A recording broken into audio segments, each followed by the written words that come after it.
Hello, hello mga kadresya! Cultural Day ni Kisha ngayon sa school.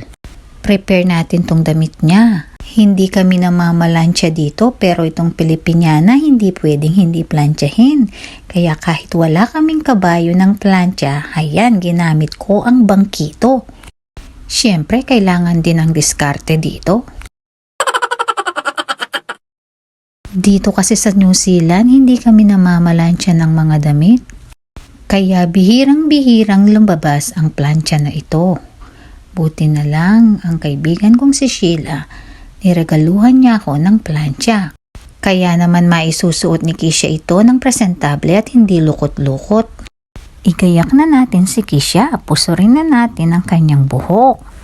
Ipapakita niya dito na kahit nandito siya sa bansang New Zealand, siya ay nagtataglay ng dugong Pilipino. At ito ay pinagmamalaki niya.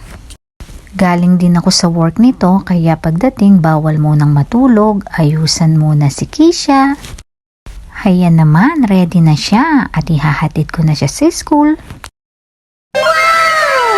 Medyo maginaw pa rin dito kaya ginaw na ginaw si Kisha kasi ang Pilipiniana hindi naman long sleeve. Kaya yan. Ayan na yung mga best friends niya. May Indiana, may Kiwi, at meron ding mga Koreana. Siyempre, nandiyan din ang nakabarong Tagalog na Pilipinong Pilipino. At ayan naman ang mga kaibigan ni Kisha na Sri Lankan. Dito kami naghihintay sa kanila, manonood kami ng program dito sa kanilang hall. Siyempre, kasama ko ang aking mare, si Maring Leonor, ang ninang ni Kisha. Nag-umpisa na nga sa pag-awit ang kapahaka, kasama si Kisha dito. Ang kapahaka ay ang pag-awit at pagsayaw ng mga katutubong Maori dito sa New Zealand.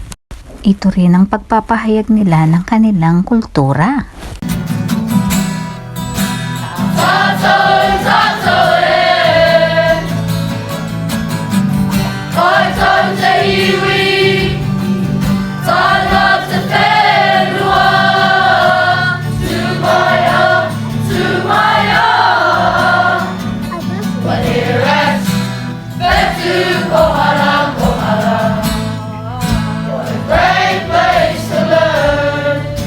Kaya hanga ako kay Kisha kasi alam niyang bigkasin ang salitang Maori, lalo na kantahin pa niya ito.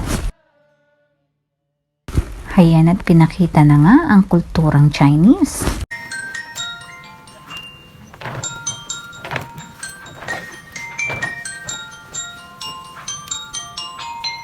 Nandyan rin ang Hawaiian dance.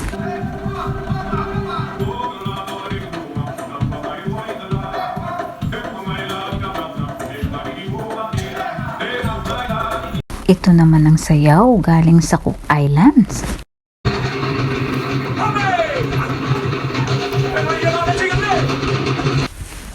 Ang sayaw naman mula sa Tonga.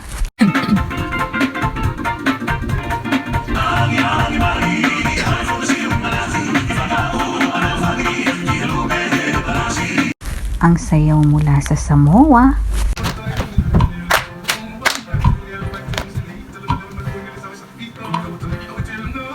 Nandyan din ang Bollywood dance ng India.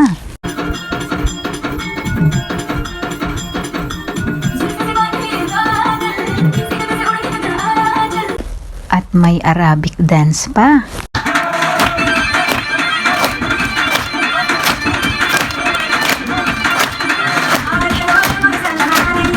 Ito naman yung sayaw ng mga Irish.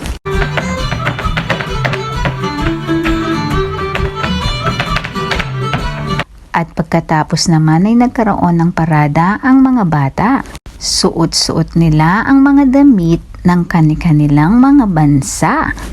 Sobrang ginaw sa labas kaya ang mga bata tumatakbo. Ayan na nga si Kisha, ginaw na ginaw. Go Kisha, ipagmalaki mo na ikaw ay Pilipino. Pagkatapos ng parada ay may konting salo-salo. May dala-dala ang mga ibang mga bata na tinapay. Ayan o, kumuha kami ng empanada. Na-miss ko yata yung empanadang Pilipino. Ang sarap naman nito.